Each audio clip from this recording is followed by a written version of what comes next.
Boker Tov, les amis, on reprend ensemble le jardin de la richesse, le guide pratique pour devenir des riches authentiques de Tachem Itbarach. Et on va voir un nouveau point sur le danger des paris et des jeux d'argent. C'est de savoir que celui qui s'amuse à jouer aux jeux d'argent, eh ben, il est cruel envers les gens de sa maison, envers sa famille. Parce qu'en réalité, il faut sortir d'une illusion que le Yetzer Hara veut nous faire croire, à savoir que l'homme n'est pas le propriétaire de son argent. L'argent que l'on a, c'est de l'argent qui nous a été confié par Akadosh Baruch Hu. Tout appartient à Hachem. Et quand Akadosh Baruch Hu nous confie de l'argent, c'est pas nous qui l'avons trouvé, c'est pas nous qui l'avons créé cet argent-là, on ne se l'est pas approprié. Akadosh Baruch Hu nous l'a amené jusqu'à nous. Mais c'est pour qu'on l'utilise pour faire notre mission selon ce qu'Hachem il attend de nous, pour l'utiliser selon la volonté du Créateur.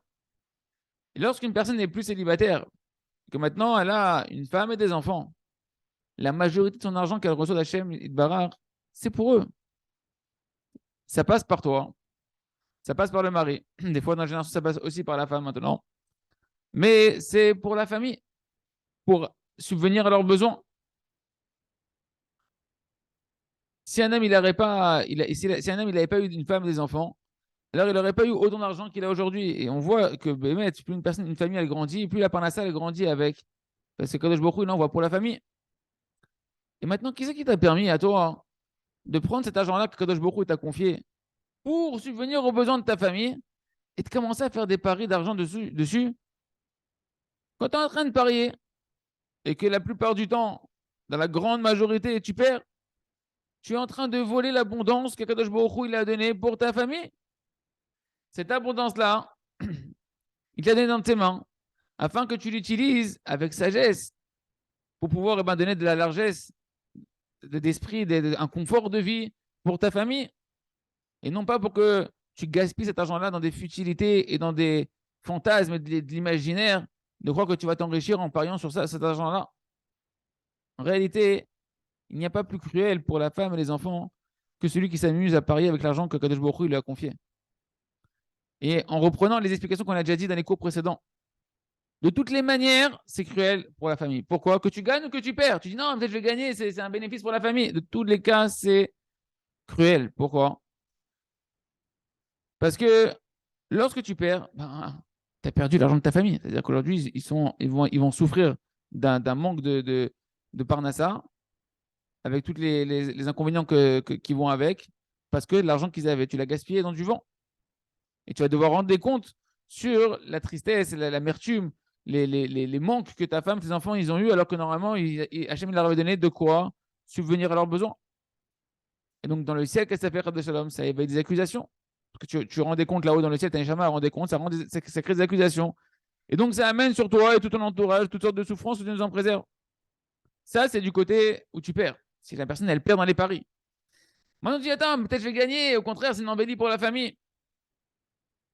Même ça, celui qui a bien compris ce qu'on a expliqué hier, dans les cours précédents, eh ben, il n'a rien gagné de ça aussi.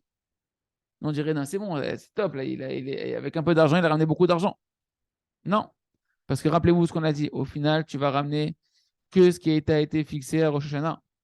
Toi, ton libre arbitre, c'est quel canal, quel tuyau tu vas utiliser pour amener l'argent qu'Hachem t'a préparé. Un tuyau sale ou un tuyau propre. Un tuyau qui va amener de la bracha ou un tuyau qui n'aura pas de la bracha. Et vu que tu as reçu ton argent d'un chemin qui n'est pas cachère, comme on a vu ensemble qu'il y a, il y a une once de vol dans cette notion de pari, alors l'argent que tu reçois, il n'y a pas de bracha. Et donc, les gens de ta maison, même cet argent que tu vas leur amener, elle va entraîner des dommages collatéraux, des pertes, une malédiction dans cet argent-là, au lieu d'avoir de la bénédiction. Et toute la parnassa de la maison, c'est une parnassa qui vient de la honte et dans le bisayon. Parce que c'est un tsinor, tu as choisi un canal d'abondance d'Hachem Barar qui est sale, qui est celui des paris d'argent. Alors en fait, de tous les côtés, tu es perdant. Donc il est raisonnable que chacun sorte de l'illusion et s'empêche de rentrer dans l'illusion de cet argent facile qui sont les paris et qu'il sache que sa famille, elle a besoin de lui en tant que père responsable, en tant que Baal Habayit, responsable de sa maison et qui ait confiance qu'en choisissant les bons canaux, Kadosh Baruch Hu, il te met à ta portée, tu recevras la somme d'argent que tu dois recevoir pour ta famille et que rien, ni personne ne pourra ni augmenter, ni réduire ce que tu devais recevoir. Qu'on ait notre abondance dans la bracha. Hazak, Benit Razek.